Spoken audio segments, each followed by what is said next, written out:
কে ইব্রাহিম আলাইহিসসালাম, যিনি আজ সমগ্র মুসলিম জাতির পিতা। আজ তিনি আমাদের স্টোরি হিরো, যা আমাদের কল্পনাকেও হার মানাবে। Let's start our story. প্রথমে লা ইউকাল্লিফুল্লাহু নাফসান ইল্লা উসাহা। আসসালামু আলাইকুম। আল্লাহ তাআলা বলেন, তিনি সাধ্যের বাইরে কারো বোঝা চাপিয়ে দেন না। সূরা বাকারা আয়াত। হজরত ইব্রাহিম আলাইহিসসালাম তার জীবনে অনেক পরীক্ষা দিয়েছেন, কিন্তু সবচাইতে কঠিন পরীক্ষা মনে হয় কোরবানি। আমরা বলে থাকি, সবচাইতে ভারী বস্তু বাবার কাঁধে সন্তানের লাশ। চলুন আমরা জেনে নেই কোরবানির অনেক অজানা তথ্য সহিহ বর্ণনা থেকে। হজরত ইব্রাহিম আলাইহিসসালাম, জন্ম ১৮০০ থেকে ২০০০ খ্রিস্টপূর্ব আনুমানিক। উপাধি খলিলুল্লাহ, আল্লাহর বন্ধু। পিতা আজর, যিনি মূর্তি তৈরি করতেন। জন্মস্থান বর্তমান ইরাক। স্ত্রী হাজেরা ও সারা। সন্তান হাজেরা থেকে ইসমাইল, সারা থেকে ইসহাক। ঐতিহাসিক কাজ কাবা নির্মাণ। দাফন cave of the patriarch, Hebron, Palestine. বয়স ১৭৫। আজ শুরু করব তার। এখন আবারও বিশ্বের ২ বিলিয়ন মুসলমান তাদের সবচেয়ে বড় উৎসব ঈদ উদযাপন করবে। ঈদ মুবারক। ঈদ মুবারক। ঈদ মুবারক। যেদিন বিশ্বের ৫৭টি দেশে ব্যবসা বাণিজ্য, স্কুল, আদালত সহ সবকিছু বন্ধ থাকবে এবং বিশ্বের শীর্ষস্থানীয় নেতারা এই দিনে শুভেচ্ছা জানাবেন। আর শুধু তাই নয়, বিশ্বের বৃহত্তম ব্যবসাগুলোও নড়ে উঠবে। কিন্তু কেন? এই সব কিছু ঘটার অর্থ কি? বিশ্বজুড়ে এই সব কিছু ঘটবে শুধুমাত্র একজন মানুষের কারণে, যার নাম ছিল ইব্রাহিম আলাইহিসসালাম। আজ থেকে প্রায় ৪,০০০ বছর আগে ইরাক অঞ্চলে ইব্রাহিম আলাইহিসসালাম জন্মগ্রহণ করেন। এটি কোনো সাধারণ শহর ছিল না, বরং সেই সময়ের একটি অত্যন্ত শক্তিশালী ও গুরুত্বপূর্ণ শহর ছিল। বিষয়টি এ থেকে বোঝা যায় যে আজও এই শহরে সেই একই সময়ের একটি মন্দির বিদ্যমান, যাকে জিগুরাট বলা হয়।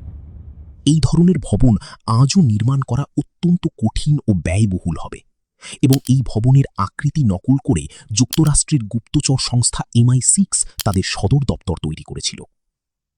এই শহরে ইব্রাহিম আলাইহিসসালামের জন্মের কথা হাজার হাজার বছর ধরে শুধুমাত্র তাওরাতেই লেখা ছিল। কিন্তু প্রায় ১০০ বছর আগে ১৯৩০-এর দশকে বিজ্ঞানীরা ইরাকের এই একই অঞ্চলে কিছু অত্যন্ত গুরুত্বপূর্ণ ফলক খুঁজে পান, যেখানে এই একই শহরের কথা বারবার স্পষ্টভাবে উল্লেখ করা হয়েছে। এই শিলালিপিগুলোর পাশাপাশি বিজ্ঞানীরা অনেক ধন সম্পদ ও মূল্যবান জিনিসও খুঁজে পান। এই ফলকগুলোর লিপি থেকে আরও জানা গেছে যে এগুলো প্রায় ৪,০০০ বছর পুরনো, অর্থাৎ ঠিক ইব্রাহিম আলাইহিসসালামের সমসাময়িক। এই ভবন, লিপি এবং ধনসম্পদ দেখার পর বিশ্বের অনেক বিজ্ঞানী এখন বিশ্বাস করেন যে এই শহরটি সেই সময়ের সবচেয়ে শক্তিশালী এবং বৃহত্তম শহরগুলোর মধ্যে একটি ছিল।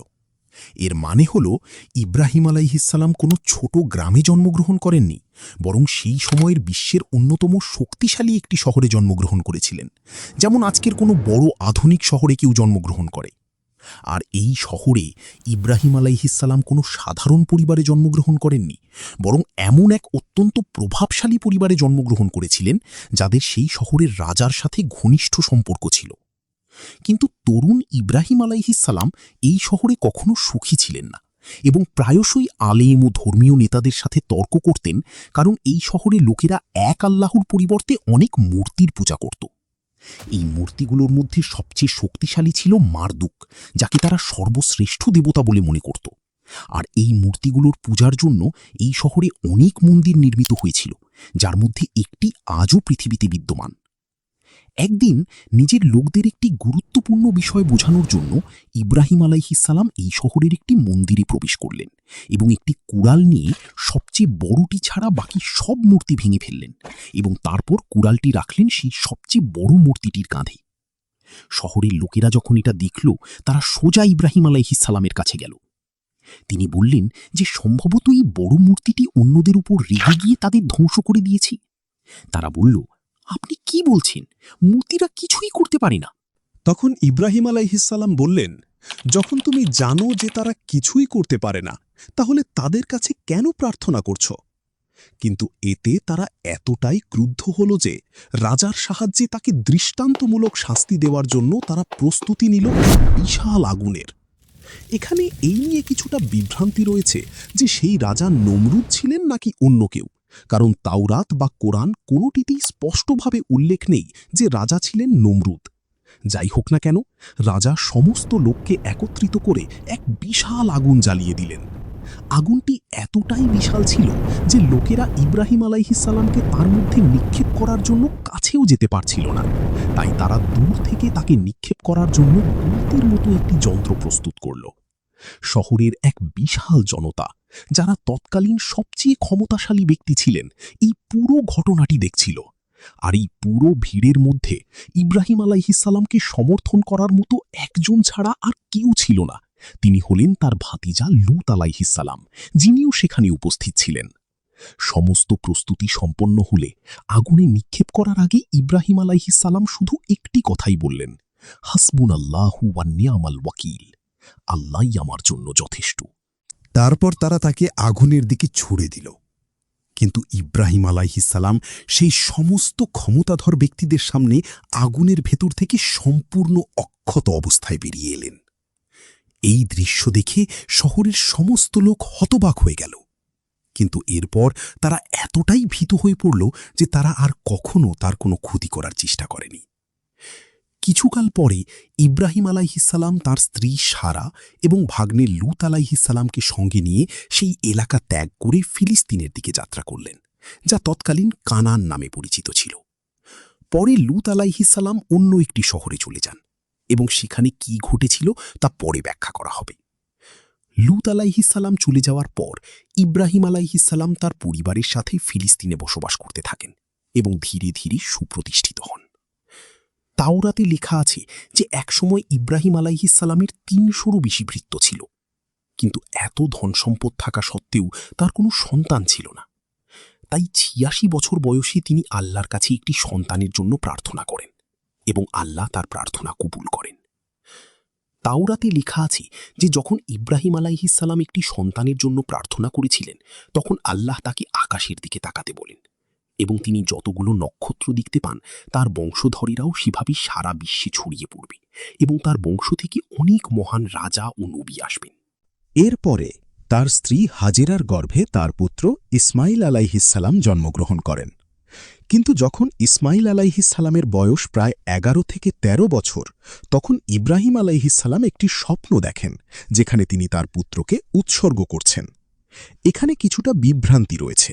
কিছু পণ্ডিত বলেন যে এটি কানানে ঘটেছিল, কিন্তু বেশিরভাগ পণ্ডিত বলেন এটি মক্কায় ঘটেছিল, তাই আমরা সেটিই গ্রহণ করি।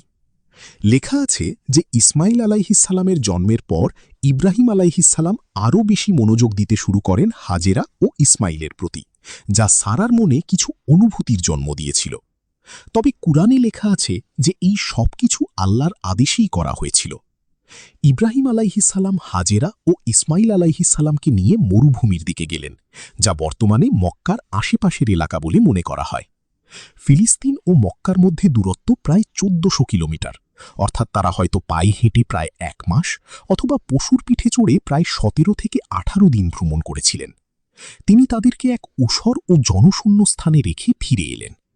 হাজিরা দুবার জিজ্ঞেস করলেন সে কিভাবে তাদের একা রেখে যেতে পারে, কিন্তু তিনি কোনো উত্তর দিলেন না। তৃতীয়বার তিনি জিজ্ঞেস করলেন যে এটা কি আল্লাহর পক্ষ থেকে ছিল, এবং তিনি ঘুরে হ্যাঁ বলে চলে গেলেন। কিছুক্ষণ পর তাদের পানি ফুরিয়ে গেল এবং ছোট্ট শিশু ইসমাইল আলাইহিসসালাম তৃষ্ণায় অত্যন্ত দুর্বল হয়ে পড়লেন। এই দেখে তার মা হাজেরা সাহায্যের সন্ধানে সাফা পাহাড়ে আরোহণ করলেন, কিন্তু কিছুই দেখতে পেলেন না। এরপর তিনি মারোয়ায় গেলেন এবং সাফা ও মারোয়ার মধ্যে ৭ বার দৌড়ালেন। আল্লাহ এই প্রচেষ্টা এতটাই পছন্দ করলেন যে হাজার হাজার বছর পরেও আজও লক্ষ লক্ষ মানুষ এই একই কাজ করে আসছে। ৭ চক্করের পর তিনি ইসমাইল আলাইহিসসালামের কাছে মাটি ফুঁড়ে পানি বের হতে দেখলেন। তিনি সেটা সংগ্রহ করতে ছুটে গেলেন এবং দ্রুত বয়ে যাওয়া স্রোতকে লক্ষ্য করে জমজম বলতে থাকলেন, যার আক্ষরিক অর্থ থামো। এরপর হাজেরা ও ইসমাইল আলাইহিসসালাম সেখানে অবস্থান করলেন। পরে পথ দিয়ে যাওয়া একটি দল জলের কাছাকাছি পাওয়া যায় এমন পাখি দেখে তাদের অনুসরণ করে এই জায়গায় আসে। জল দেখে তারা বিস্মিত হয় এবং সেখানেই বসতি স্থাপন করে। ধীরে ধীরে অন্যরাও আসতে থাকে এবং মক্কা একটি গুরুত্বপূর্ণ শহরে পরিণত হয়। পরে ইব্রাহিম আলাইহিসসালাম মক্কা সফরে আসতেন। যখন ইসমাইল আলাইহিসসালামের বয়স বাড়ল, ইব্রাহিম আলাইহিসসালাম আবার কোরবানির স্বপ্ন দেখলেন।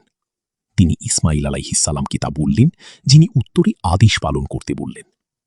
পথে শয়তান তাকে থামানোর চেষ্টা করল, কিন্তু তিনি পাথর ছুঁড়ে তাকে তাড়িয়ে দিলেন।